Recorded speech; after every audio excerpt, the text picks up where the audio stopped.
segment 3, let's spend a moment, excuse me, talking about the example of your country, of Liechtenstein.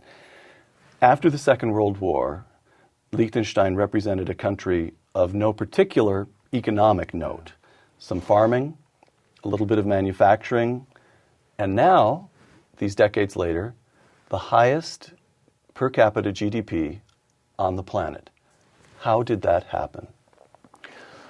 I think there were several factors. Well, one factor, in the population, one always thought that we should have low taxation.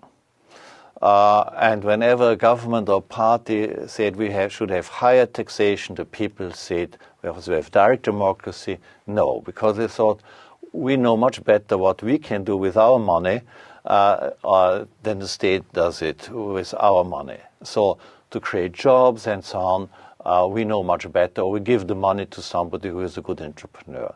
So that was, I think, one aspect. But then I think perhaps even more important was the opening of the markets. As a very small country without natural resources, you are dependent on your exports to pay for the imports. Mm-hmm. And after World War II, and I think thanks to the Americans, they really opened the markets in Western Europe, and not only in Western Europe. And that gave our manufacturing industry the possibility really to go beyond the Swiss market, which was our main market. So we really could export to all of Western Europe and the United States, other parts of the world. And I think that really, then it took off. And when I analyzed why we took off, I saw that the reasons which were so much in favor of our small economy would be a danger for the big economies which are not relying on free trade, who are relying on nationalized economies. You had no choice but to rely on free trade from the very beginning. Yeah, we had to. There was not, because we couldn't even feed our population. By the way, let me just give you a chance to address a question that is in the air. And the charge would be that part of the growth, and depending on how sharply the charge is placed, a large part of the growth is because of banking laws. You're competing with the Swiss to permit people to do things in secret. There's a certain amount of monkey business going on, produces income to Liechtenstein, and Liechtenstein looks the other way. How large a part did your banking laws play in your growth?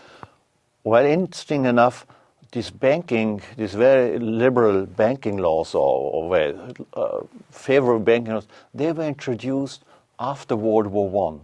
Oh, so there's a long-standing tradition. There's a long-standing tradition. I see. It never took off because there were restrictions on how you could place funds and so on.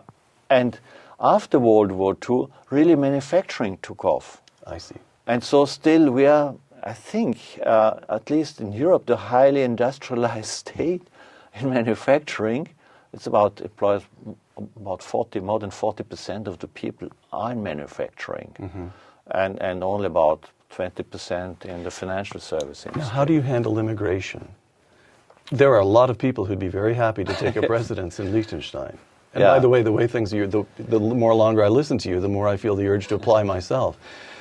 Yes, we have always been rather restrictive with immigration, because otherwise we would have been submerged.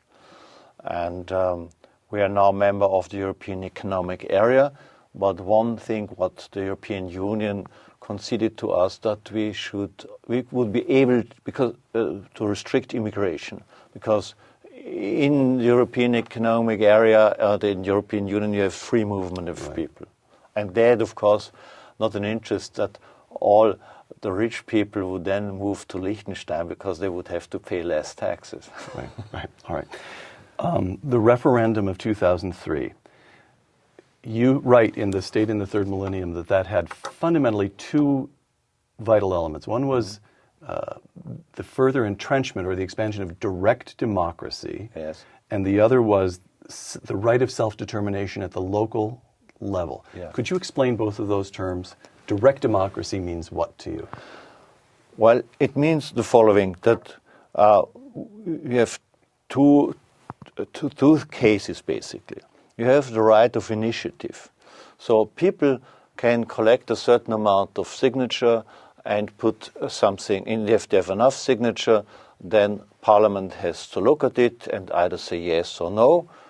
If they say no, it comes to a popular vote and Parliament is overruled. And that can apply either to a new law or change of the constitution or something in one of the, as we have quite a lot of autonomy in our different communities, the villages, they can also apply to a local law. And then you have the right of referendum.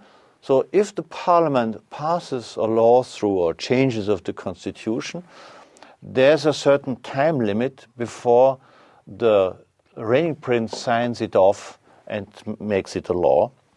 And that gives the people the possibility to collect signatures to ask for a popular vote on this subject.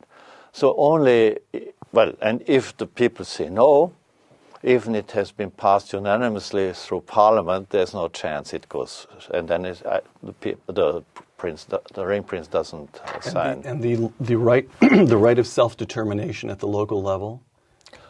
It's like this, that in our constitution now, the people in every village, and there are 11 of them, so right. we have about an average of 3,500 people per village. Of course, there are some of smaller, some are a little bit larger.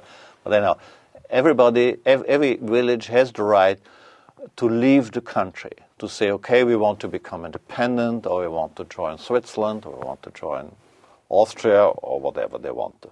So that's decided on again with a popular vote on the local level.